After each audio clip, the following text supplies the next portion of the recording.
రంగంలో ఎంతో మందికి ఉపాధి కల్పించారు అని, ఆయన అనారోగ్యం పరీక్ష తర్వాత కూడా దేవుడు మళ్ళీ ఆయనకి ఏ విధంగా సమృద్ధిని వసగాడో ఆ యొక్క వివరణ కూడా మనం ఖురాన్ మరియు హదీసులో చూడవచ్చు.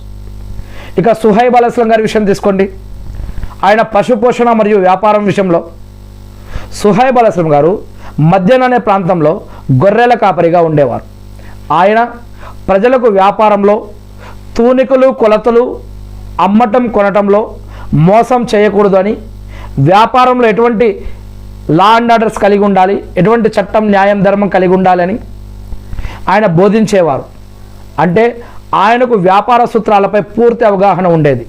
ఇటువంటి జ్ఞానాన్ని ఇలుముని సుహైబ్ అలైహిస్సలాం గారి ద్వారా దేవుడు మానవాళికి అందించాడు. ఇక ప్రవక్తల వృత్తులు వెనుక ఉన్న ముఖ్యమైన కొన్ని పాఠాలు మనం చూడవచ్చు.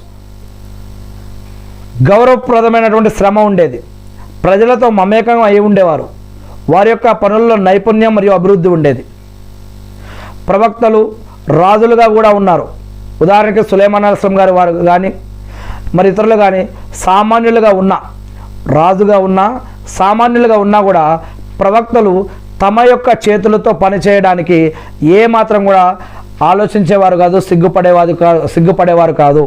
అందరితో కలిసిమెలిసి జీవించేవారు. వారిలో గర్వం కానీ అహంకారం కానీ గొప్పలు కానీ ఏమి ఉండేవి కాదు. వారు అందరితో కలిసి జీవించేవారు, కలిసిమెలిసిపోయేవారు. వారు రాజులుగా ఉన్నా సామాన్యులుగా ఉన్నా సరే. ఇక వారు చేసే వృత్తుల పట్ల సామాన్య ప్రజల కష్టసుఖాలు వారికి తెలిసేవి కూడా. ఇది వారిని ఉత్తమ నాయకులుగా కూడా తీర్చిదిద్దింది అనేక సమాజాలలో. దేవుడు వారికి ఒక అద్భుతమైన నైపుణ్యాలను స్కిల్స్ని ఇచ్చాడు దేవుడు. ఉదాహరణకి నూహ్ అలైహిస్సలాం గారికి ఓడ తయారీ గురించి, దావూద్ అలైహిస్సలాం గారి యొక్క ఇనుప కవచాల గురించి కూడా మనం ఇంతకుముందు చూడటం జరిగింది. మరి సులైమాన్ అలైహిస్సలాం గారి గురించి ఇప్పుడు మనం చెప్పుకోవడం జరిగింది. ఆయన ఒక రాజుగా, ఒక పరిపాలకుడిగా. సులైమాన్ అలైహిస్సలాం గారు ఒక గొప్ప చక్రవర్తి.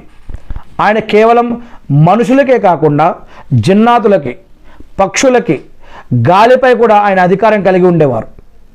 ఆయన పాలనలో ఒక అద్భుతమైన కట్టడాలు జరిగాయి. ఉదాహరణకి బైతుల్ మక్దస్ కూడా, మనం మస్జిద్ అక్సా అంటున్నాం కదా ఈరోజు పాలస్తీనాలో. మరి ఇటువంటి అనేక నిర్మాణాలు జరిగాయి.